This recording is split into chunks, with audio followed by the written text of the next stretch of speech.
محمدا رسول الله. Assalamualaikum warahmatullahi wabarakatuh. Alhamdulillahi wa kafa wassalatu wassalamu ala Rasulillahil Mustafa wa ala alihi wa sahbihi wa man wafa wa ba'd. Kita telah sampai menyusun saf untuk menunaikan salat berjamaah sebelum kita bertakbir dan memulai salat. Untuk itu, saya ingin memberikan sedikit sekali tambahan yang memberikan motivasi kepada kita. Dan ini sudah menjadi manhaj Al-Quran, termasuk hadis-hadis Nabi SAW, bagaimana ketika Allah, ketika Rasulnya menampilkan kepada kita berbagai ragam janji-janji kebaikan yang memotivasi kita untuk menunaikan amalan. Dan ini nanti menjadi fitrah dalam kehidupan kita. Dan tidak terlepas dalam frame keikhlasan kita dalam beribadah kepada Allah. Jadi ikhlas itu konteksnya mengerjakan semua karena Allah. Nah ini Allah perintahkan, Rasul menunjukkan. Jadi ketika kita mengerjakan satu ibadah demi motivasi untuk mendapatkan apa yang Allah janjikan, itu pun termasuk dalam ranah keikhlasan. Ya, contoh ayatnya misalnya di Quran surah ke-3 Ali Imran ayat 133 sampai dengan ayat ke-134. Ini sering saya ungkapkan. Ya wasari'u ila maghfiratin min rabbikum wa jannatin arduhas samawati wal ardu uiddat lil muttaqin. Dan bergegaslah engkau untuk berintrospeksi diri, menata diri lebih baik, kemudian berusahalah untuk bercita-cita mendapatkan surga, ya kan, seluas langit dan bumi yang disiapkan untuk orang-orang takwa. Jadi Allah meminta kita bergegas menata diri, bergegas untuk punya cita-cita. Saat pulang ke akhirat nanti, cita-cita punya rumah, ya, punya tempat seluas langit dan bumi dengan segala keindahannya.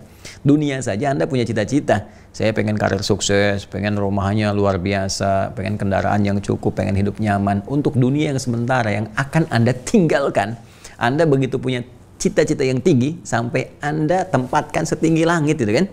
Kenapa ketika Anda kembali kepada Allah dalam suasana hidup yang abadi, Anda nggak punya cita-cita?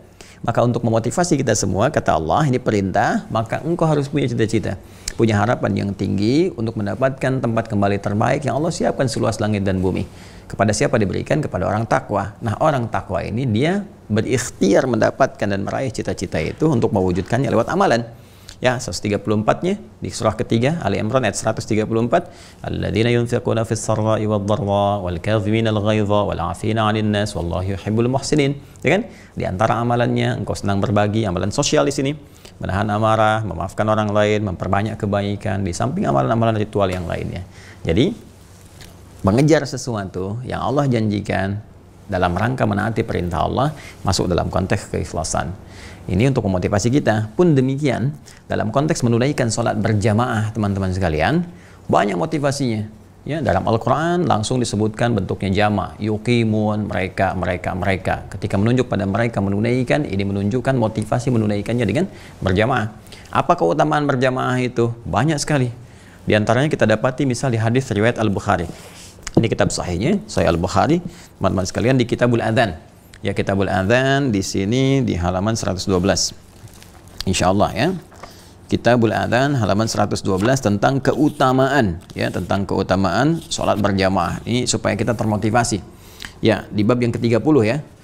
Bab fadli salatil jamaati. Langsung ya, bab tentang keutamaan sholat jamaah. Jadi kalau kita mengetahui bab ini, teman-teman bisa tuliskan.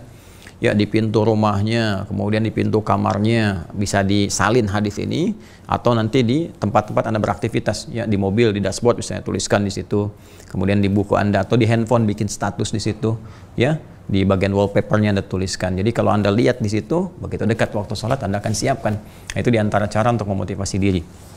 Baik, bismillahirrahmanirrahim. Baik, nomor hadis ke-645 ya, bab ke-30, bab fadli salatil jamaati. Haddatsana Abdullah bin Yusuf qala akhbarana Malik an Nafi' an Abdullah bin Umar anna Rasulullah sallallahu alaihi wasallam qala ya salatul jamaati tafdulu salatal fadhi bi 27 darajah. Ya, ini yang sering kali kita dapatkan hadisnya, kalimatnya dengan redaksi yang lain, esensi yang serupa. Namun demikian penting kita hadirkan. Hadisnya dari Ibnu Umar radhiyallahu taala anhuma, ya, bahwa Rasulullah SAW pernah bersabda, salatul jamaati, salat berjamaah itu tafdulu salatul fadhi, mengungguli. Ya, kalau di redaksi lain afdalu kan, ya, lebih utama, di sini mengungguli. Tafdulu salatul fadhi, mengungguli salat yang ditunaikan dengan sendirian, bisa 27 darajah, dengan 27 tingkatan keutamaan. Saya pernah sampaikan, keutamaan ini jangan diukur dengan 1, 2, 3, 4, 5 dan seterusnya, tidak ya.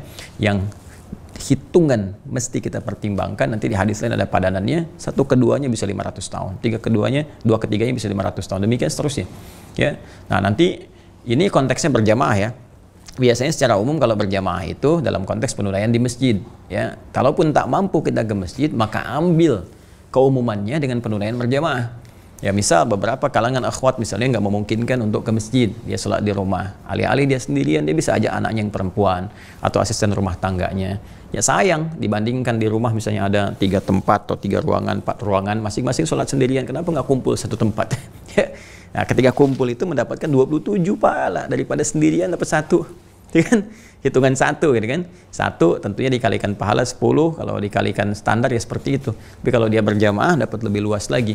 Itu kan konsep 10 itu di Quran surah ke-6 ayat 160, man jaa bil hasanati falahu asyru amsalihha. Siapa yang mengerjakan perbuatan satu hasanah, dia dapat 10 kali lipatnya. Dan salat disebut dengan hasanah.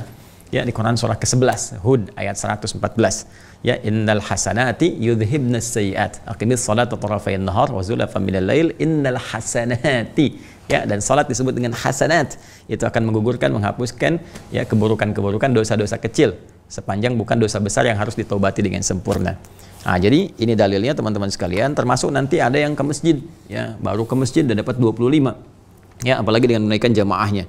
Nah, ini misalnya pada hadis berikutnya, nomor hadis 647, ya, masih di kitab yang sama, Kitabul Adzan, bab yang ke-30, bab fadli salatil jamaah. Kita bacakan ya. Bismillahirrahmanirrahim. Qala haddatsana Musa ibn Ismail qala haddatsana Abdul Wahid qala haddatsana Al-A'mash qala sami'tu Aba Salih yaqulu sami'tu Aba Hurairah yaqulu radhiyallahu ta'ala anhu qala Rasulullah sallallahu alaihi wasallam ya salatul rajuli fil jama'ati, ya Rasulullah SAW pernah bersabda, salat seseorang fil jama'ati dalam berjamaah yatada'afu ala salatihi fi baitihi, ya akan dilipat gandakan lebih banyak pahalanya dibandingkan salat yang dia tunaikan di rumahnya, wa fi suqihi ataupun di pasarnya. Ya, jadi aktivitas di zaman Nabi SAW itu banyak yang berdagang ya. Seperti sekarang kan kita saksikan kalau pergi ke Al-Madinah Al-Munawwarah atau di Mekah Al-Mukarramah banyak pedagang-pedagang kan sekitarannya itu. Nah, ini biasanya kalau dekat-dekat waktu sholat, alih-alih mereka pergi ke masjid padahal dekat kan, mereka lebih memilih menghamparkan sejadah di tokonya. Di tokonya, di wilayah pasarnya, atau di supermarketnya gitu kan. Nah, sama persis dengan kondisi begini, teman-teman yang misalnya ada supermarket besar ya, terus Anda misalnya punya toko ya atau punya lapak tertentu misalnya terus di dalam supermarket itu. Nah, kan tiba waktu sholat tuh. Ya, kalau Anda bisa menunaikan di masjid, biasanya kan di mall itu ada masjidnya ya, masjid tertentu gitu kan, atau ada musallanya, ya minimal masjidnya lah ada di situ. Nah, kalau Anda bisa ke masjid, alih-alih Anda menghamparkan sejadah di toko Anda atau di dalam ruangan Anda tersendiri, nah ini beda pahalanya jauh sekali. Jauh sekali, padahal mungkin Anda cuma turun 1 lantai atau bahkan sampingan dekat ke situ gitu kan. Nah, ini luar biasa gitu apa yang bisa didapatkan. Yuk mari kita lihat. Wa fi suqihi 25 dhi'fa. Ya, pertama dia akan dapat 25 kali lipat dulu. Jadi begitu dia melangkah ya ke masjidnya dan dia tunaikan nanti sholatnya di dalamnya untuk mengikuti jamaah, dia udah dapat 25 kebaikan. Dia udah mendapatkan 25 kebaikan. Jadi lebih dibandingkan dia bertahan sendirian. Wa dzalika annahu idza tawadda'a fa ahsanal wudhu. Dan ini hanya bisa diraih, hati-hati ya. Ini hanya bisa diraih, jadi nggak semua orang yang menunaikan sholat berjamaah ke masjid itu kan, dia mendapatkan langsung 25 kebaikan. Ya, lalu ditambah dengan pahala sholatnya, zikirnya dan sebagainya. Belum tentu dapat tuh. Jika dia memenuhi kualifikasi berikut. Idza tawadda'a fa ahsanal wudhu. Pertama, dia menyempurnakan wudu seperti yang kemarin kita pelajari. Kemudian tsumma kharaja ilal masjid, ya, lalu dia berangkat untuk menunaikannya di masjid. Jadi dapat 25 tadi otomatis ya keutamaannya, ya belum sholatnya ya. Ini belum masuk kepada sholatnya. Jadi baru masuk ke situ, mau gabung jamaah dapat 25 kebaikan. Langsung dapat tuh. Yang nanti ukurannya seperti yang tadi saya sebutkan. Ya, kemudian nanti belum sholatnya dapat 27 kemudian lagi, belum nanti tambahan zikir dan sebagainya. Nah, ini hanya bisa dia raih apabila dia menyempurnakan wudhu, kemudian dia menunaikan di masjid.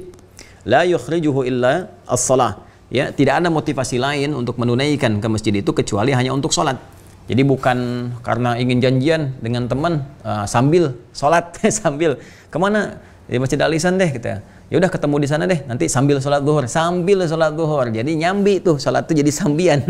Tujuan utamanya ketemuan, jadi sholatnya cuma 5 menit, ngobrolnya di teras masjid atau bahkan dalam masjid sampai setengah jam misalnya ya. Nah, itu yang dimaksudkan bukan itu. Ya, kalau mau misalnya di mana kita ketemuan di masjid, yang utama kita sholat deh. Ketemuan gampang, kita sholat aja dulu di sana. Nah, ini betul. Ini yang betul. Jadi motivasi dia memang hanya untuk menunaikan sholat. Lam yakhtu khutwatan illa rufi'at lahu biha darajah. Allahu akbar, Allahu akbar, Allahu akbar. Jadi bukan hanya dia dapat 25 kebaikan tadi, digandakan dari orang yang sholat sendirian. Bukan hanya nanti jaminan ada 27 ya kebaikan saat dia menunaikan sholatnya, tapi setiap langkah yang ia lakukan demi menuju masjid untuk salat itu setiap langkahnya dihitung oleh Allah Subhanahu wa taala, dicatat oleh malaikat, diperintahkan malaikat mencatat untuk menaikkan derajat dia di sisi Allah Subhanahu wa taala. Setiap langkahnya naik 1 derajat, setiap langkah naik 1 derajat. Jadi artinya Allah meningkatkan kemuliaan dia dalam setiap langkahnya. Jadi masjid itu luar biasa teman-teman, dan biasanya kalau ada pahala begini, ini menunjukkan keistimewaan di balik ibadah itu. Makanya jangan dianggap ringan jamaah itu. Jangan dianggap ringan kita menunaikan sholat di masjid. Dan ada hikmah-hikmah lain yang di masa kini saya kira belum terpraktekkan keseluruhannya. Ya, hikmah saling mengenal, hikmah saling menguatkan, hikmah saling membantu, dan sebagainya itu belum muncul. Nah, mungkin satu waktu kita belajar memaknai lagi fikih masjid.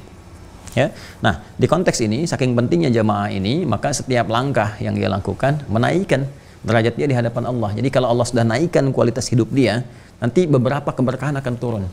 Ya, pendampingan kepada kebaikan. Kalau konsisten selama 40 hari, Allah hapuskan sifat nifak dalam dirinya, dijaga dalam kebaikan, diarahkan dalam kemuliaan. Ya. Kemudian illa rufi'at lahu biha darajah wa hutta anhu biha khati'ah. Allahu akbar. Dan akan dihapuskan setiap kesalahan. Ya, kesalahan-kesalahan kecil ya, sepanjang bukan dosa besar.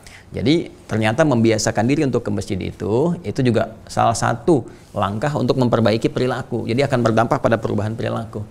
Oh, Masya Allah kalau semua anak-anak muda nih ya, saya ajak misalnya kalangan milenial juga, bukan hanya yang senior-senior atau yang sepuh-sepuh gitu kan. Ya kalau disebutkan nih ahli masjid, ya kebayang yang sepuh-sepuh, tidak. Sekarang kita rubah persepsinya. Semua ke masjid. Anak kecil ke masjid, yang milenial ke masjid juga. Nah, ternyata membiasakan diri ke masjid dengan orientasi sholat yang benar itu bisa merubah perilaku menjadi baik. Ahli masjid itu pasti baik lah. Kalau dalam bahasa hadis, ahli masjid itu pasti baik. Ya, rel masjid itu pasti baik. Ya, bukan rel Madrid ya, rel masjid. Ya, real masjid pasti baik. Ya, jadi kalau kita membiasakan ke masjid dengan baik, melangkah dengan bagus, tujuan sholat, itu akan merubah pribadi kita menjadi lebih baik. Ya, dan tanda kebaikan itu dengan dihapuskannya kebiasaan-kebiasaan buruk kita. Ya, jadi kalau kita punya kebiasaan yang nggak bagus, orang biasa ke masjid, maka tatapannya senang kepada yang baik. Begitu nanti melihat yang jelek langsung terpalingkan. Lisannya berubah kosakatanya, ya pulsa lisannya itu jadi lebih baik, ya bukan kata-kata kotor yang biasa keluar. Nah itu, jadi tandanya Allah menghapuskan kesalahan pada dirinya dengan mengganti melalui kebiasaan yang lebih baik. Fa idza shalla lam tazalil malaikatu tusalli alaihi ma dama fi musallahu. Allahu akbar. Ya, keutamaan yang lainnya lagi tadi baru berangkat ya, nyampe masjid udah dapat 25. Kemudian setiap langkah di perjalanan itu dihitung dengan meningkatkan kualitas kebaikan sisi Allah. Derajatnya naik. Kemudian kesalahan-kesalahan yang terbiasa, kadang-kadang nggak sengaja salah atau terbiasa terbawa pada sesuatu yang tidak benar, itu dihapuskan oleh Allah. Ya kan? Selain dosa besar tentunya. Dan itu nanti mendorong kalau dosa-dosa kecil itu hilang, dosa-dosa besar itu akan terdorong untuk ditaubati. Ya. Kemudian sepanjang dia berangkat di perjalanan itu, malaikat memohon kepada Allah kebaikan. Ya, bersolawat meminta kebaikan. Salawatnya malaikat itu minta kebaikan kepada kita. Jadi jangan dianggap ringan tuh.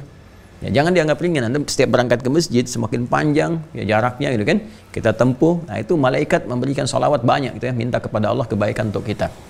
Tapi jangan dipanjang-panjangin. Ini rumah Anda, ini masjid. Harusnya tinggal 3 meter, Anda muter dulu misalnya. Wah, ini rumah Anda di Bekasi, gitu kan? Cuman tinggal gini aja 3 langkahnya muter dulu ke Senayan, ya tertinggal jamaah aja nih. Jadi ya dia memahami hadis mesti jelas juga ya. Jadi bukan berarti seperti itu dibuat-buat. Ya tetap ada salawat. Apa kalimat malaikatnya? Allahumma salli alaihi, Allahumma arhamhu. Allahu akbar. Allahumma salli alaihi. Ya Allah, mohon berikan segala kebaikan kepadanya. Jadi minta Allah berikan salawat. Salawat dari Allah itu maknanya bisa banyak, bisa hidayah. Ya, hidayah petunjuk kebaikan. Bisa juga pemberi solusi dari persoalan. Ada orang dapat hidayah dari Allah, dapat salawat dari Allah. Ya, seperti di Quran surah ke-2 Al-Baqarah ayat 157. Orang-orang yang sabar dalam menghadapi ujian, orang-orang yang menyerahkan semua kepada Allah, berikhtiar dengan baik, ulaika alaihim salawatu min rabbihim wa rahmah Mereka itu orang-orang yang mendapatkan salawat dari Allah. Salawat dari Allah itu tadi bisa berupa hidayah, bisa berupa ampunan, maghfirah dari Allah Subhanahu wa taala. Ya, dan malaikat meminta, ya Allah ampuni dosanya. Ya Allah ampuni dosanya. Ya Allah berikan dia petunjuk dalam hidupnya supaya lebih baik. Ya Allah jadikan sisa hidupnya hayatan thayyibah. Akhirnya husnul khatimah. Warhamhu dan sayangi dia. Ya, warhamhu dan sayangi dia ya Allah. Wala yazalu ahadukum fi salatin man tadhara as-salata. Dan Masya Allah, ya di keadaan dia dihitung sedang berada dalam kondisi sholat walaupun dia sedang menunggu sholatnya. Ya, Masya Allah tuh berapa banyak kemuliaannya. Jadi satu tadi sudah dapat pahala 25 langsung, padahal belum menunaikan sholatnya, gitu kan? Nanti pas sholat ditunaikan dapat lagi 27. Kemudian yang kedua, setiap langkahnya menaikkan derajat di sisi Allah. Ketiga, menghapuskan kesalahan-kesalahan dia, mengganti kebiasaan lebih baik. Keempat, dia mendapat sholawat dari malaikat, meminta kepada Allah mengampuni dosanya, memberi dia hidayah, kemudian juga menyayangi dia. Dan yang kelima, dihitung dia dalam keadaan sedang sholat. Dalam arti dalam suasana sholat. Jadi kalau sedang dalam suasana sholat, ya pahala terus mengalir kepadanya. Ya, terus mengalir. Ya, sampai dia menunaikan sholatnya, dapat lagi 27. Jadi kurang apa tuh? Ini menunjukkan 5 kemuliaan ini, teman-teman sekalian, menunjukkan ada hal yang sangat besar dalam jamaah. Ya, dan sayangnya tadi tidak teraplikasikan dengan baik gitu kan, di kekinian. Kita harus kembali lagi menggali dari kitab-kitab aslinya. Ya, referensi sumbernya. Jadi belajar Islamnya mesti benar, kita mesti ngaji lagi gitu. Ngaji lagi, pahami dan amalkan. Jadi jangan sampai hadis-hadis ini jadi penguasaan hafalan saja. Lomba-lomba hafalan hadis, lomba-lomba hafalan Quran, tapi maknanya nggak kita terjemahkan. Ya berpahala, bagus ada, cuma implementasinya nggak nampak nantinya. Kenikmatan beragama itu nggak terasakan gitu kan. Karena itu pentingnya kita menunaikan sholat dengan baik dan motivasi jamaah untuk menata kita lebih mulia. Nah, ini mohon izin teman-teman, saya awali dengan pemaparan ini karena kemarin kan kita baru belajar menata saf kan. Jadi untuk memberikan gambaran motivasi supaya arah kita sholat itu dahulukan jamaah. Dahulukan jamaah. Ya, sholat sendirian itu belakangan. Kalau ada uzur-uzur tertentu baru sendirian. Tapi sepanjang kita mampu maksimalkan ke masjid. Ya, tak mampu kita ke masjid, maka di rumah atau di tempat kerja kita, di kantor kah, atau di pasar misalnya, sekarang di supermarket dan sebagainya, bikin suasana berjamaah. Ya, setidaknya kemuliaan-kemuliaan jamaah itu dapat. Ya, walaupun mungkin tidak ke masjid. Kalau masjid kan tadi dapat 5 hal lain kan, tapi jamaah dapat 27-nya kan. Ingat, kalau kita jamaahnya salatul jamaati gitu kan, tafdulu an salatil fardhi atau afdalu min salatil fardhi bisa 27 darajah, itu salatnya dapat 27. Ya, tapi kita kalau ke masjid dapat 5 lagi. Ya, tambahan 25 tadi, diangkat setiap langkah 1 derajat, dihilangkan kesalahan-kesalahan, malaikat bersalawat, dan Allah menjadikan keadaan dia menunggu salat masih dalam keadaan salat yang melimpahkan banyak pahala. Jelas ya? Nah, kalau sudah jelas, mari kita mulai praktek sholatnya untuk saat ini, teman-teman sekalian. Dan ini sesuatu yang penting, karena ini akan sangat menentukan bagaimana kita memulai untuk menunaikan sholat. Di sini, ya, di sini kemudian hitungan syariat sholat mulai akan jadi hitungan fikih, karena sholat akan dibuka dengan praktek ini. Jadi, yang pertama pendahuluan wudhu sebagai syarat sholat, menghadap ke arah kiblat sebagai benarnya sholat, kan? Sudah kita terangkan, nyusun saf, keutamaan min husnis sholat, terutama hal yang menyempurnakan sholat. Jadi jumhur menyebutnya sebagai sesuatu yang sunnah, walaupun sebagian dari Hanabilah khususnya menyebut itu bagian dari yang wajib untuk bisa menjadikan sholat lebih sempurna. Nah, namun semua ulama sepakat bahwa pembukaan sholat dihitung saat praktek ini yang akan kita buka, yaitu takbir. Nah, bagaimana bertakbir dengan benar? Ini akan kita turunkan dulu dari 3 bahasan utama. Jadi semua pembahasan kita dari awal ini sampai akhir akan mengacu pada 3 hal. Ya, 1, kita akan bicara caranya. Kan? Yang kedua, kita akan terangkan bacaannya. Dan yang ketiga, kita akan bahas esensi atau hikmahnya.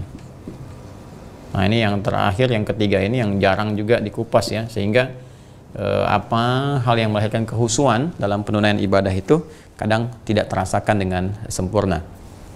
Baik, pertama bicara tentang cara. Tentu cara ini akan merujuk kembali pada keterangan yang disampaikan oleh Nabi Shallallahu Alaihi Wasallam kepada para sahabat dengan menunjukkan amaliyah sholat itu, seperti sahabat Khalid bin Rafi Az-Zuraiqi yang pernah diajari oleh Nabi Shallallahu Alaihi Wasallam bagaimana cara dia menunaikan sholat. Nah, setelah kemarin wudhu, menyusun saf, sekarang mulai akan memulai sholat. Bagaimana cara memulainya? Amalan apa yang kita kerjakan? Mari kita lihat dulu hadisnya. Ya, kita lihat hadisnya. Bismillahirrahmanirrahim. Kita cek di Al-Bukhari dulu. Ya, kemarin saya sebutkan nomor hadis 757 ya. 757. Baik, Al-Bukhari nomor hadis 757. Nah, dia di kanan ya. 757. Nah, nih. Masih di Kitabul Adzan ya, Kitabul Adzan. Ini kitab yang ke-10. Ya, Kitabul Adzan, babnya tentang bab wujubil qiraah lil imam wal ma'mum fi shalawati kulliha. Ya, fil hadri was safari wa ma yujharu fiha wa ma yukhafat. Ya, bab tentang bacaan imam dan makmum di dalam salat, baik dalam salat yang hadir, mukim ataupun safar, jahar ataupun sir, silent. Jadi masuknya bab qiraah, tapi di sini ada praktek penunaian salat karena dimasukkan dalam konteks ini. Ini fakihnya Imam Al-Bukhari. Karena nanti ada bagian dalam hadis itu bukan pengulangannya di Al-Bukhari itu. Kalau ada di hadis termasuk bab ini, maka Imam Al-Bukhari mengingatkan lagi bahwa ini pun termasuk penguat dari bab dimaksud. Baik, kita bacakan ini ya, 757 ya. Teman-teman sekalian. Bismillahirrahmanirrahim. قال حدثنا محمد بن بشار قال حدثنا يحيى بن عن عبيد الله قال حدثني سعيد بن ابي سعيد عن ابيه عن ابي هريره. Betul ya rawinya Abu Hurairah radhiyallahu taala anhu anna Rasulullah sallallahu alaihi wasallam dakhala al-masjid, bahwa Nabi sallallahu alaihi wasallam Rasulullah sallallahu alaihi wasallam memasuki masjid, yaitu Masjid An-Nabawi, ya kan? Fadakhala rajulun, maka masuk pula ya setelah itu seorang lelaki. Ya, ingat pakai fa kan? Jadi ketika masuk Nabi sallallahu alaihi wasallam, seketika masuk pula seorang lelaki, fa shalla, maka lelaki itu kemudian salat. Ya, jadi Nabi sudah masuk, Nabi dalam aktivitas, lelaki itu kemudian salat. Ya, ini menunjukkan dia salat tahiyatul masjid ya. Menunjukkan dia salat tahiyatul masjid karena dia sendirian salatnya. Atau Allahu alam salat apa yang dia tunaikan, apakah tahiyatul masjid, apakah waktu duha dan sebagainya, yang pasti di sini tidak menunjukkan jamaah. Ya, yang pasti dia masuk salat, kemudian dia setelah salat itu mendatangi Nabi sallallahu alaihi wasallam. Nah, kalau kita katakan tahiyatul masjid lebih aman karena semua salat yang dilakukan pertama kali di masjid, apapun jenisnya itu masuk tahiyatul masjid nama umumnya. Fasalla fasallama, maka dia salat, kemudian fasallama ala Nabi sallallahu alaihi wasallam, datang kepada Nabi sallallahu alaihi wasallam mengucapkan salam. Ya, faradda waqala, maka Nabi sallallahu alaihi wasallam pun menjawab salamnya. Waqala, kemudian Nabi SAW bersabda, irji' fasalli fa innaka lam tusalli. Seperti saya sampaikan di awal mula, ya, kembali lagi kamu salat karena engkau belum salat. Karena engkau belum salat. Faraja'a yusalli kama shalla, maka dia kembali salat seperti tadi dia salat, ya. Kemudian thumma ja'a fasallama, lalu datang lagi kepada Nabi SAW mengucapkan salam. Kemudian thumma ja'a fasallama ala Nabi SAW faqala, Nabi SAW merespon lagi, ya, kalimat yang sama, irji' salli fa innaka lam tusalli. Kamu balik lagi salat karena kamu belum salat. Jadi persis seperti yang saya sampaikan di awal itu, ya, kisah laki ini yang diduga oleh para rawi namanya Khalad bin Rafi Az-Zuraiqi. Thalathan, sampai 3 kali. Ya, sampai 3 kali. Faqala, maka ia kemudian berkata, lelaki tadi yaitu Khalad bin Rafi Az-Zuraiqi, "Walladzi ba'atsaka bil haqq." Ya Rasulullah, demi Allah yang telah mengutus engkau dengan segala kebenaran. Ya, ini Masya Allah, jadi sahabat tuh begitu. Jadi ke Nabi itu memang keyakinannya paripurna. Ya, nggak ada keraguan gitu. Jadi apapun yang disampaikan Nabi itu yakini, kerjain. Sami'na wa ata'na. Jadi kalimat sami'na wa ata'na itu nggak pakai nawar. Ya, nggak harus nawar-nawar. Kenapa begini ya? Kenapa zuhur 4 rakaat ya? Kenapa subuh 2 ya? Ya, kenapa warisan begini? Kenapa? Ya, itu namanya imannya belum sempurna. Iman tuh yakin. Ya, walaupun pada apa yang belum kita pahami, yakin dulu. Ntar hikmah datang. Hikmah itu membimbing akal kita supaya paham. Jadi kalau kita mendahulukan akal pada apa yang seharusnya dipahami oleh hati, nggak akan nyambung, ya, nggak akan nyambung. Ya, jadi di sini penting sekali kita kembalikan lagi teman-teman sekalian. Ini kebiasaan, ini orang awam aja di zaman Nabi itu yakinnya luar biasa. Walladzi ba'atsaka bil haqq. Ya Rasulullah SAW, demi Allah yang telah mengutus engkau dengan segala kebenaran. Keyakinan paripurna di sini. Ma uhsinu ghairah. Ya, saya nggak bisa lebih bagus lagi dari yang saya tadi lakukan. Jadi memang ilmunya segitu. Ya, tapi nggak berhenti di situ. Fa'alimni, maka mohon ajarkan kepada saya gimana yang lebih baik itu. Jadi dia udah yakin pada Nabi dan dia menata diri, mau belajar. Ya, jadi kalau memang salah, ini hadis juga memahamkan pada kita, kalau salah jangan mempertahankan kesalahan. Ini udah salah diluruskan, masih pengen begitu aja. Kalau memang salah. Kecuali kalau yang mau meluruskan itu cuma ya, ingin berdebat misalnya, atau sama-sama punya dalil, ya, terus menganggap yang paling benar, menyalahkan yang lain. Nah, itu hindari yang seperti itu. Menghindari perdebatan. Kalau kita memang benar di sisi itu, walaupun kita benar, Allah hadiahkan melalui lisan Rasulullah ada satu kemuliaan di surga. Allah bangunkan satu istana di pinggiran surga. Kok di pinggir Ustaz? Ya biarin aja John, yang penting dapat istana di surga daripada enggak sama sekali, gitu kan? Nah, jadi motivasi orang banyak-banyak, kadang-kadang ada yang kalau memang ilmunya tinggi kita disampaikan dan kita salah misalnya kan perbaiki diri kita. Tapi kalau perbedaan pendapat ya saling menghormati. Ya, tapi kalau menyalahkan yang lebih pintar itu bodoh namanya. Dan merespon orang bodoh itu lebih bodoh lagi, gitu ya. Jadi yang demikian bodoh ini dalam konteks ini kebiasaan-kebiasaan yang harus dirubah. Ya, kebiasaan yang harus dirubah. Di perbuatannya kita tidak mencela ke orangnya, tapi perbuatan yang harus diperbaiki. Jadi jangan sampai bertindak, bersikap yang tidak bagus, jahalah terhadap perbuatan yang jelek, gitu kan? Nah, perbaiki aja yang jelek ini supaya lebih baik lagi. Kemudian faqala, maka Nabi SAW bersabda, nah ini dia ya. Idza qumta ila shalah, seperti yang saya sampaikan kemarin, kalau kamu ingin menunaikan salat dengan sempurna, nah di sini langsung kepada aplikasi salatnya. Ya, kalau kemarin kita ambil di riwayat Muslim nomor hadis 397, makanya saya padukan di hadis Muslim nomor hadis 397, Al-Bukhari nomor hadis 757. Yang di hadis Muslim membukanya langsung dengan asbigil wudu, yang di sini kemudian membuka langsung dengan pembuka salatnya. Yang di hadis Muslim, idza qumta ila shalah asbigil wudu thumma istaqbilal qiblah. Sempurnakan wudu, menghadap ke kiblat, sudah kita bahas ya. Kemudian fakabbir. Ini di Al-Bukhari langsung kepada pembukanya, fakabbir. Fakabbir. Jika engkau ingin mulai menunaikan salat dengan sempurna, maka salat itu dibuka dengan amaliyah ini. Salat dibuka dengan amaliyah ini, dengan praktek ini. Apa prakteknya? Fakabbir. Maka mulailah dengan bertakbir. Nah, jadi pembahasan kita sekarang, teman-teman sekalian, kita akan masuk pada pembahasan bagaimana cara bertakbir. Nah, ini ya, bertakbir dengan mengambil redaksi hadis dari Nabi Sallallahu Alaihi Wasallam. Hadis riwayat Al-Bukhari, ini perintahnya, dalilnya dulu ya, teman-teman sekalian. Nomor hadis 757, kemudian hadis riwayat Muslim nomor hadis 397, persoalan takbir. Jadi dalil untuk membuka salat dengan takbir, ini dalilnya. Jadi kita pakai dalil dulu, ini dalilnya. Nah, untuk membahas tentang dalil ini, maka 3 aspek ini yang kita uraikan. Bagaimana caranya takbir? Adakah bacaan dalam takbir, apa yang dibaca? Dan apa maknanya bacaan dan gerakan takbir itu? Nah, sehingga ketika kita lakukan, kita lebih bisa maksimal ya, dan lebih bisa merasakan kenikmatan dalam perbuatan salat kita. Baik, yang pertama langsung masuk ke cara. Ya, kita kembali ke hadis Nabi Sallallahu Alaihi Wasallam, teman-teman sekalian.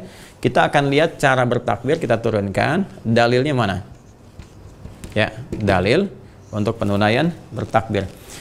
Seperti biasa, saya ingin tunjukkan dulu sedikit kalau kita ingin mencari tentang praktikal ibadah, ya, praktikal hal-hal yang terkait dengan fikih khususnya, maka kitab Sunan itu lebih detail dan lebih terukur serta lebih sistematis, karena memang kitab Sunan ini adalah kitab-kitab hadis yang urutannya disusun berdasarkan permasalahan fikih. Ya, maka saya sering mengatakan untuk kita mengambil referensi misalnya Sunan Abu Daud. Ya, ini di Sunan Abu Daud, teman-teman sekalian. Ini salah satu contoh. Sebenarnya ada juga di Sunan An-Nasai misalnya, Sunan Ibnu Majah, tapi ini cukup sistematis ya. Ada kita, Sunan An-Nasai ada, Ibnu Majah juga ada, cuman saya dahulukan yang ini untuk memudahkan pembahasan kita supaya lebih spesifik ya. Nah, ini diantaranya cara bertakbir kita akan temukan di Sunan Abu Daud, nomor hadis 721 ya. Insya Allah saya karena sering juga bahas, jadi masih ada ingat-ingat ya. Bismillahirrahmanirrahim, nomor hadis 721. Kita bisa langsung lihat di sini 721. Nah, ini dia. Nah, ini ya. 721. Nah, ya teman-teman sekalian. Bismillah, kita tunjukkan ini ya. Ya. Di sebelah kiri posisinya sini ya. Nomor hadis yang ke-721, babnya yang ke-118 ya. Nah, jadi kita lihat di sini bab tafri' istiftahis shalah, bab raf'il yadaini fis shalah. Ya, bab tentang mengangkat tangan dalam sholat. Jadi babnya masuk ke mengangkat tangan dalam sholat, tapi di sini akan kita temukan tentang tata cara bertakbir. Bismillahirrahmanirrahim. Qala haddatsana Ahmad bin Muhammad bin Hanbal, haddatsana Sufyan an Az-Zuhri an Salim an abihi qala ra'aitu Rasulullah sallallahu alaihi wasallam idza istaftaha as-salata rafa'a yadayhi hatta yuhadhiya mankibaihi. Wa idza arada an yarka' wa ba'da ma yarfa' ra'sahu min ar-ruku' wa qala Sufyan marwatan wa idza rafa'a ra'sah wa aktsaru ma kana yaqulu wa ba'da ma yarfa'u ra'sahu min ar-ruku' wa la yarfa'u baina sajdataini. Baik, di sini menerangkan tentang mengangkat tangan, proses mengangkat tangan dan pembuka salatnya disebutkan. Idza istaftaha salata, maka apabila Nabi sallallahu alaihi wasallam membuka salatnya. Nah, jadi ini ada amaliyah membuka sholat. Sedangkan pembuka sholat di Al-Bukhari tadi, nomor hadis yang ke-257, juga di hadis Muslim, nomor hadis 397, kan bertakbir. Ya kan? Cara bertakbir bagaimana? Disebutkan di hadis riwayat Abu Daud, ya, di Sunan Abu Daud, Nomor hadis 721 bahwa cara beliau membuka salatnya idza staftahas salata, jika membuka salatnya yarfa'u yadaihi, beliau mengangkat kemudian tangannya, ya, kedua tangannya hadwaman kibaihi, bermakna sejajar dengan bahunya. Ini redaksi yang pertama. Ya. Redaksi yang pertama, jadi cara yang pertama teman-teman sekalian. Jadi kita mengangkat nih tangan. Ingat ya, saya sering sampaikan kepada teman-teman sekalian, kalau menyebutkan tangan, ya batasannya kan kita tahu. Lah saya terangkan di awal kan, dari sini sampai dengan sini. Ya, dari sini sampai dengan sini. Tapi nanti spesifik dalam bacaan-bacaan, nanti dalam praktek-praktek, termasuk nanti saat menunaikan sholat, ditunjukkan dengan jelas bagaimana caranya. Ya, jadi tadi disampaikan pada kita mengangkat tangan dengan sejajar dengan bahu. Nah, yang dimaksud sejajar dengan bahu ini nanti dalam hadis yang lain di riwayat At-Tirmidzi ya disebutkan ini bagian nanti ini telapak dan jemari-jemari di sini. Jadi seperti ini. Ya, seperti ini. Jadi ini ada telapak, mengangkat tangannya maksudnya begini, ya. Nah, kan ini tangan kan pasti diangkat ya. Dari sini sampai sini kan diangkat. Ya, cuman mengangkatnya sampai mana? Kan ini juga mengangkat begini, ya kan? Ini mengangkat juga di sini, ya kan? Nah, maka yang dimaksudkan di sini mengangkat sejajar dengan bahu. Jadi seperti ini. Kurang lebih, ya. Jadi di sini sejajar ini kan bahunya ini. Hadwaman kibaihi. Jadi di sini sejajar di sini. Ini bagian yang pertama. Ya, jelas ya? Baik, ini bagian yang pertama. Jadi adalah Nabi sallallahu alaihi wasallam jika beliau membuka salat, beliau mengangkat tangannya sejajar dengan bahunya. Sini. Ya, jadi tidak disebutkan dalam redaksi yang tadi apakah misalnya sejajar dengan bahu itu posisinya di sebelah mana, apakah agak ke dalam ke sini, apakah agak ke sini, ya? Nanti dalam hadis lain kita akan temukan dalam beberapa riwayat nanti, khususnya nanti bagian yang perempuan, ya, yang sebetulnya sama saja antara laki-laki dengan perempuan, tapi nanti ada beberapa di Syafi'iyah tekankan pada perempuan supaya agak lebih rapat karena kondisi tertentu dulu. Ya, kondisi tertentu nanti saya ajarkan setelah ini, ya. Jadi kita angkat dulu, ini yang standar seperti ini teman-teman sekalian. Ya, di sini sejajar dengan bahu. Jadi kalau kita tarik gini, ya, mungkin nggak terlalu keluar juga begini ya. Ya, kalau keluar gini kan baunya hilang nih. Ya, di sininya udah hilang tuh. Ya, sejajar itu kan artinya tinggi juga dengan bagian ini. Jadi kita angkat begini. Nah, posisi ini penting sekali nanti karena juga akan terkait dengan sujud. Karena saat sujud pun nanti posisi kita bersujud, telapak tangan ini nggak jauh dari posisi kita bertakbir begini. Ya, jelas ya. Jadi juga tidak perlu begini karena Anda kan nggak sujud begini. Ya kan? Sujud Anda kan pasti begini. Jadi kita tarik sejajar dengan bahu, dari sini bahu turunkan ke sini. Ya, begini ya. Kalau ke sini jadi dada. Ya, sini. Ya, di sini teman-teman sekalian. Jadi tidak terlalu begini dan tidak begini. Ya. Ya, jadi saya kadang sering ada juga beberapa praktek yang Allah, gitu kan? Nah, enggak, itu enggak ada dia. Jadi hanya ditarik ke sini saja. Paham ya? Ya, sekali begini. Ya, di sini. Jelas ya? Nah, ini redaksi yang pertama. Kemudian teruskan dulu. Untuk jemari nanti di At-Tirmidzi diberikan juga gambaran. Jemari ini enggak terlalu rapat begini. Ya. Enggak terlalu terbuka begini. Jadi mengalir saja, terulur saja seperti ini, ya. Jadi nggak tahu begini juga enggak, gini juga enggak. Ya, jadi bukan begini juga ya. Oh, jadi begini nih. Ya, jadi kebuka aja seperti biasa gini, terbuka. Nah, kemudian telapaknya menghadap ke arah kiblat. Ya, menghadap ke arah kiblat ke depan maksudnya, ke depan begini. Jadi bukan begini juga, ya. Allah, enggak begini. Ya, karena ini nggak sejajar namanya. Ya, jadi begini gitu, ya. Jadi bukan begitu. Jadi ini mengangkat sejajar dengan bahu seperti ini. Paham ya? Jadi Allah sini, ya.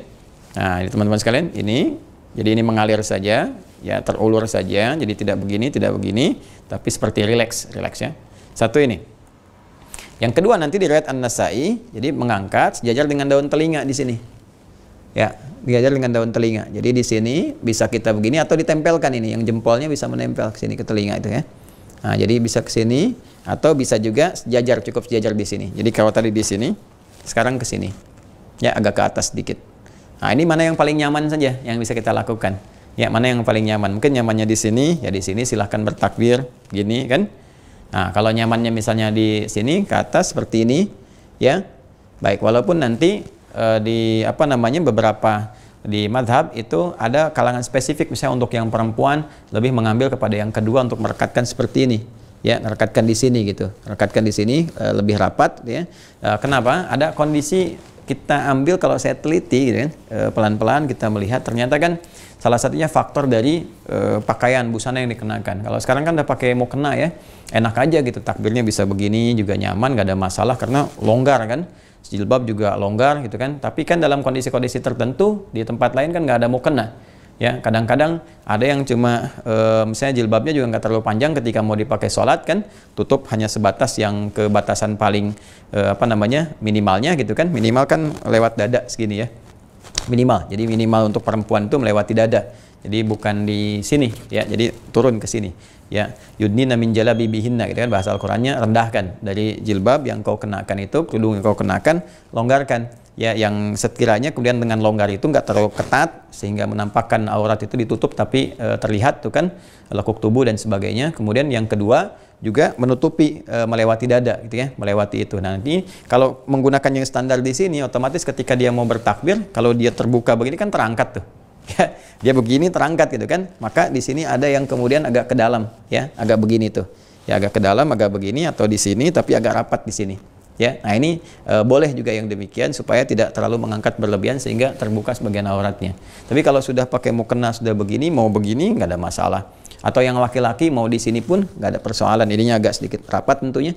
Ya, karena kalau kita begini, ya kalau mau mendekat ke telinga kan agak rapat ya. Kalau tidak kan bisa begini saja. Jadi bisa di sini satu, bisa di sini dua, sejajar dengan telinga, atau agak merapat ke sini nggak ada masalah. Jelas ya?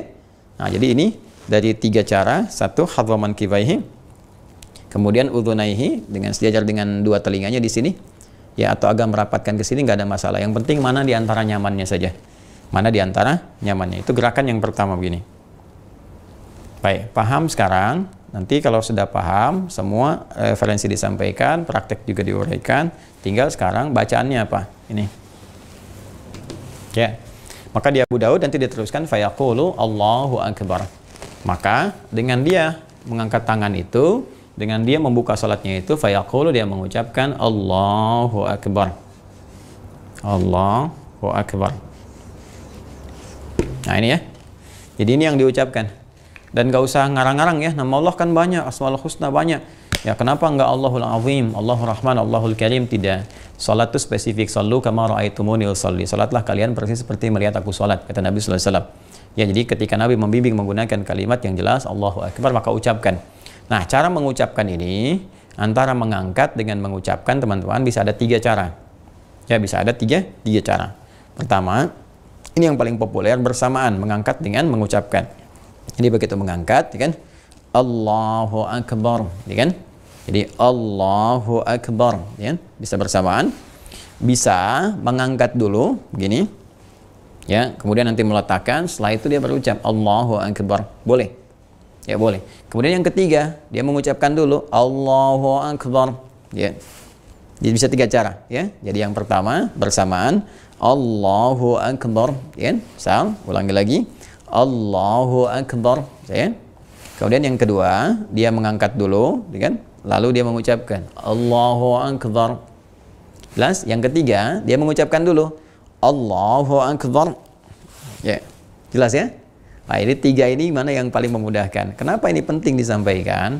Kalau sholat sendirian, mungkin kita terbiasa, biasa saja kita sambil ngangkat, sambil kemudian mengucapkan. Tapi kalau kita sholat berjamaah, ucapan itu paling penting. Karena ini yang akan menentukan, khususnya dari imam, sebagai instruksi. Ya, sebagai instruksi ke makmum.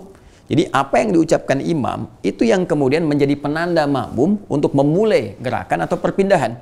Ya, jadi dalam takbir pertama nanti ketika dibuka Allahu Akbar, itu membuka sholat, makmum ikut. Makmum nggak akan lihat gerakan imam, makmum mendengarkan apa yang disampaikan oleh imam. Ya, jadi dari gerakan imam ini akan didukung nanti support perpindahannya dengan bacaan. Makanya nanti setelah takbiratul ihram, ya, untuk perpindahan, isyarat perpindahan ke ruku', perpindahan kemudian dari situ ke i'tidal, ya, nanti demikian seterusnya, itu perpindahan dalam bahasa Arab disebut intiqal. Maka ada takbir disebut takbir intiqal. Makmum nggak bisa lihat gerakan imam, dia harus dengar bacaannya. Jadi begitu imam misalnya Allahu Akbar terdengar kemudian ke makmum, makmum bergerak. Ya, saat pertama mungkin masih bisa melihat gerakan imam, saat belakang gimana? Ya kan? Ya, jadi bacaan itu yang penting untuk terdengar ke belakang. Karena itu pentingnya bagi makmum untuk mengikuti kemudian gerakan imam setelah ada instruksi dari imam dengan menggunakan kalimat takbir. Allahu Akbar terdengar, baru kemudian dimulai Allahu Akbar. Pindah Allahu Akbar, baru pindah.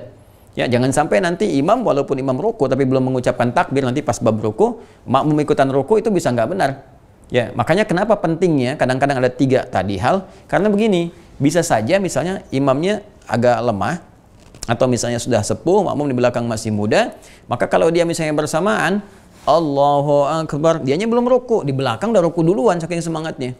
Ya, tapi kalau dia bisa mengambil misalnya bagian yang tadi, dia gerakan duluan, sudah begini dia ucapkan Allahu Akbar, kan? Dia baca, belakang baru turun. Jadi pas mengikuti. Ya, nanti pas intikal kita sampaikan. Nah, ini penting di awal saya utarakan untuk menekankan bahwa pengucapan atau bacaan ini menjadi penanda khususnya bagi imam untuk makmumnya di belakang. Jelas ya? Nah, ini bacaan yang kita bacakan teman-teman sekalian. Dan esensi dari ini, saya akan cepat saja. Esensi dari bacaan ini, Allahu Akbar, ini yang sebetulnya penting kita hadirkan dalam jiwa kita. Ya, dan ini nanti ada korelasinya antara bacaan dengan gerakan, dengan cara. Ini nyambung dua-duanya. Nyambung. Nah, kita kan dalam sholat itu, teman-teman sekalian, ingat ya rumusnya kan? Rumusnya ingat betul bahwa saat kita memulai sholat, masih ingat cara khusyuk dalam sholat? Di awal saya terangkan, kan? Kita merasakan akan menghadap kepada Allah. Mungkin sholat yang terakhir yang kita lakukan. Pakaian kita kenakan yang terbaik yang bisa kita lakukan. Wudhu yang sempurna. Kita taubat kepada Allah. Ini kan? Lalu tiba kemudian kita menghadap Allah. Kita hadirkan perasaan kita menghadap. Kan? Kita sedang menghadap dengan baik kepada Zat yang menciptakan kita, kepada Tuhan kita, Rabb kita, Masya Allah, La ilaha illa huwa, Allahu ahad, Allahu samad. Lalu ketika kita kemudian bertakbir, kita mengucapkan Allahu Akbar. Itu, teman-teman sekalian, diucapkan oleh lisan. Ini rumusnya. Ingat, Quran Surah 29 ayat 45, baca, pahami, amalkan. Rumusnya 3. Baca, setiap bacaan itu baca oleh lisan, terjemahkan oleh pikiran, dan maknai oleh hati. Maknai oleh hati. Jadi begitu kita mengucapkan Allahu Akbar, kita harus tahu artinya. Pikiran menerjemahkan Allah Maha Besar, itu artinya. Hati meresapi. Ya Allah, aku menetapkan sekarang Kau yang Maha Besar. Namun aku mohon ampun kepadamu ya Allah. Dalam hidup ini terkadang aku selalu membawa kebesaran dalam diriku, sombong terhadap orang lain, merasa yang lebih hebat, merasa yang lebih sempurna. Ya Allah, gitu kan? Nah, kita membawa suasana itu dalam jiwa kita. Jadi di pikiran kita menerjemahkan. Kenapa penting terjemahan itu ada? Supaya pikiran kita nggak dimainkan setan. Sebab nanti ada setan menggoda khusus orang sholat. Ya, namanya khanzab. Ada yang menyebut dengan khinzib. Jadi dalam hadis disebutkan jika Anda sudah mulai bertakbir. Nih, sebelum takbir tuh kita bisa siap fokus begini.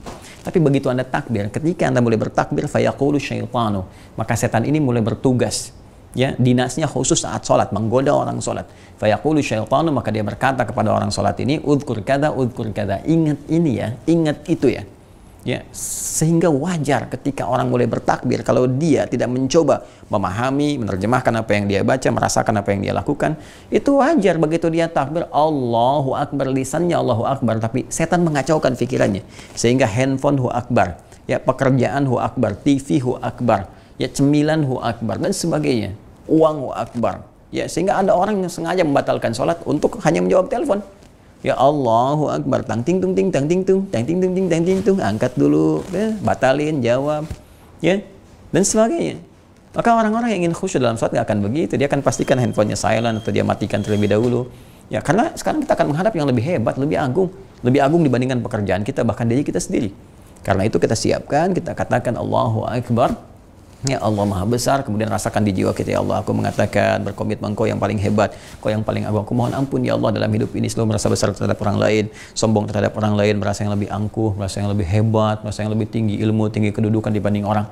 Makanya nanti ini nyambung ke doa iftitah. Ketika ini sudah mulai hadir, kita merasa banyak salah, kita bertobat dengan mengatakan Allahumma ba'id, ya, atau nanti yang wajah itu dan seterusnya. Nanti kita akan bahas ke sana.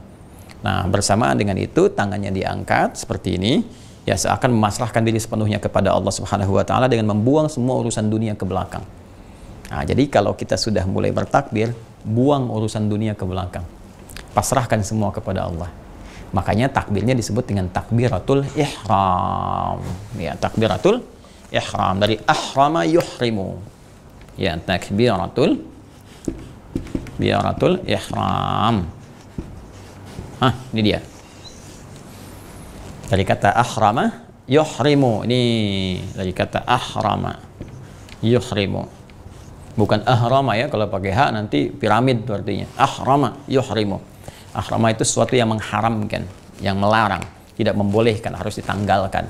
Kenapa takbirnya disebut ihram? Sebagai sifat larangan. Jadi kalau sudah bertakbir, tangan diangkat, dilarang membawa segala hal yang tidak terkait dengan sholat. Dilarang membawa semua urusan dunia, semua urusannya bawa yang terkait dengan urusan akhirat kepada Allah. Kalaupun mau bawa di dalam konteks dunia, bawa dalam konteks penghambaan kita kepada Allah untuk bermohon, ya untuk berdoa dan sebagainya. Jadi buang urusan-urusan yang nggak penting yang tidak terkait dengan sholat ke belakang. Tanggalkan, dilarang dibawa dalam sholat. Ini maknanya.